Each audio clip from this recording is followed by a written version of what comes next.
Olá pessoal, tudo bem? Aqui é o professor Max Emiliano Sena. Vamos dar continuidade ao estudo de Direito Constitucional. Hoje nós vamos iniciar as aulas sobre os remédios constitucionais. Nós já falamos da grande maioria dos temas do artigo 5º da Constituição de 1988 e hoje nós vamos dar início ao estudo dos remédios constitucionais. Quais são eles? Nós vamos falar sobre o habeas corpus, o mandado de segurança individual, o mandado de segurança coletivo, o mandado de injunção, o habeas data e sobre a ação popular. Então nós vamos tratar, a partir dessa aula, desses temas. Nós vamos fatiar para ficar melhor para o estudo. Então, nesse vídeo, eu vou falar sobre o habeas corpus. No outro vídeo falarei sobre o mandado de segurança individual e sobre o mandado de segurança coletivo, depois o mandado de injunção, habeas data, ação popular e assim por diante, respeitando aí 10 ou no máximo 15 minutos, né, entre 10 e 15 minutos mais ou menos de tempo de vídeo para facilitar o estudo, tá bom? Então vamos iniciar falando sobre o habeas corpus. No material disponibilizado, constam ali alguns aspectos históricos sobre o habeas corpus, que nós não vamos nos ater a esses aspectos aqui. Por exemplo, historicamente, o habeas corpus foi uma das primeiras garantias fundamentais que remonta à Magna Carta de 1215, do rei inglês João Sem Terra, né? Posteriormente formalizada pelo Habeas Corpus Act de 1679. Então ali nós temos alguns aspectos históricos, por exemplo, que a primeira manifestação do habeas corpus no Brasil ocorreu em 1821, por meio de alvará emitido por Dom Pedro I, mas a terminologia habeas corpus só veio a constar no Código Criminal de 1830. Agora, em termos de constitucionalização, ele foi garantido a partir da Constituição de 1891, permanecendo nas constituições posteriores ou subsequentes. Então, o artigo 5º, no inciso 68, a Constituição de 1988 diz o seguinte: conceder-se-á habeas corpus, é um termo em latim, sempre que alguém sofrer ou se achar ameaçado de sofrer violência ou coação em sua liberdade de locomoção, por ilegalidade ou abuso de poder. O nome do autor da ação, aquele que ajuiza a ação de habeas corpus, ou que impetra o habeas corpus, esse é o termo utilizado, recebe o nome de impetrante. Então, o impetrante é o autor, é aquele que ajuiza, que impetra, o habeas corpus. O indivíduo em favor de quem se impetra essa ação de habeas corpus é aquele que vai ser beneficiado com o habeas corpus, recebe o nome de paciente, E esse paciente pode ser o próprio impetrante ou outra pessoa, Eu posso impetrar um habeas corpus em favor de uma outra pessoa, ou eu mesmo posso impetrar um habeas corpus em meu próprio favor. A autoridade que pratica a ilegalidade ou abuso de poder é chamada de autoridade coatora ou impetrado. Autoridade coatora ou impetrado é a autoridade que pratica a ilegalidade ou abuso de poder, que serão atacados, ou que será atacado pelo habeas corpus. Quem pode ser o impetrante? O impetrante, aquele que ajuiza a ação, o que impetra o habeas corpus, pode ser qualquer pessoa física, em defesa própria, em defesa de terceiro, pode ser o Ministério Público, pode ser pessoa jurídica, mas sempre em favor de uma pessoa física, né? Porque uma pessoa jurídica jamais poderá, por óbvio, ser beneficiada pelo habeas corpus.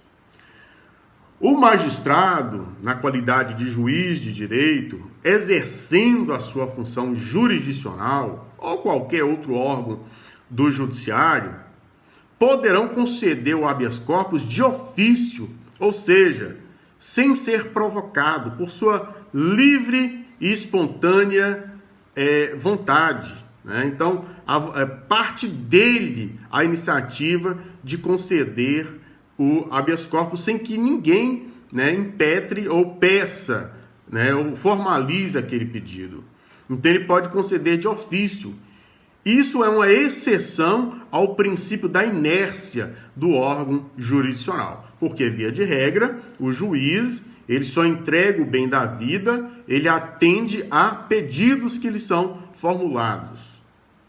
Mas se o juiz de direito, desembargador, ministro, etc., ou qualquer órgão do Poder Judiciário, não estiver no exercício da função jurisdicional, ele poderá impetrar o HC, né, que a gente fala habeas corpus, normalmente é chamado de HC. Sim, poderão. Só que eles não vão conceder de ofício, porque eles não estarão exercendo a função de magistrado. Eles vão atuar como pessoas comuns e não como autoridade. Tá? Então, aí não vai ser no exercício da função jurisdicional, mas como uma pessoa comum. Para o ajuizamento do HC, ou do habeas corpus, e eu vou falar sempre HC, não há necessidade de advogado. Vejam essa peculiaridade. Para se impetrar um habeas corpus, não é exigido que o impetrante, ou que o postulante, melhor dizendo, seja advogado. Não precisa de advogado. E é uma ação ainda gratuita, conforme consta no artigo 5º, inciso 77 da Constituição de 1988. O HC ele pode ser impetrado para trancar uma ação penal em curso ou um inquérito policial. Pode ser impetrado, inclusive, contra um particular. Tem um exemplo clássico, né, que os autores citam, o exemplo de um hospital psiquiátrico, onde a pessoa é privada da sua liberdade de ir e vir, né, e muitas vezes está ali ilegalmente. Muitas vezes, alguns parentes sem um mínimo de humanidade para se livrarem, para alijarem, né, uma pessoa, acabam colocando essa pessoa ali no hospital psiquiátrico. Então é possível impetrar um habeas corpus contra um particular para garantir o direito de ir e vir de uma pessoa. A competência, ou seja, aquele órgão jurisdicional que vai apreciar o habeas corpus, vai ser determinada de acordo com a autoridade coatora, ou seja, aquela que praticou a ilegalidade ou o abuso de poder. Mas a Constituição de 1988 prevê algumas situações atribuindo previamente a competência dos tribunais em razão não da autoridade coatora, mas em razão do paciente, daquele que é vítima, né, da coação ou do abuso de poder ou da ilegalidade, né? O artigo 102, inciso 1º, a linha D da Constituição de 88, por exemplo, diz: competência originária do STF para processar e julgar habeas corpus quando o paciente, né, está levando em consideração o paciente, não a autoridade coatora, for qualquer das pessoas referidas nas alíneas anteriores. E quem são essas pessoas? Presidente da República, vice-presidente da República, membros do Congresso Nacional, ministros do STF e o Procurador-Geral da República. E mais ainda, ministros de Estado, comandantes da Marinha, Exército e Aeronáutica, membros dos tribunais superiores, do TCU e chefes de missão diplomática de caráter permanente. Então, quando essas pessoas forem pacientes, forem vítimas da ilegalidade ou do abuso de poder, a competência originária será do Supremo Tribunal Federal. E a Constituição está recheada também de outras definições de competência, né? Então, o que eu sugiro também? Quando você se deparar com um caso concreto, investigar na Constituição, nas leis infraconstitucionais, pesquisar os entendimentos jurisprudenciais naquele momento para saber qual é o juízo competente para julgar o caso.